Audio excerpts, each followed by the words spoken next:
ချင်းဆိုပြမယ်နော်တကယ်ချင်းလို့နားထောင်ဒီမှာ musician ရောက်နေတဲ့အချိန်လေး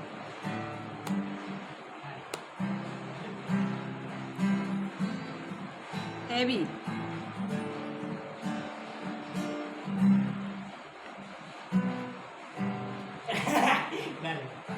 ဟဲ့ကွယ်ငါရှမ်းခွေနဲ့ခီးဝင်အောင်လို့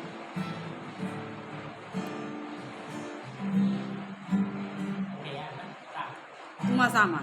ဟောဒီမှာခီးဝဲလွန်ဆွေးမှုတွေပုံများ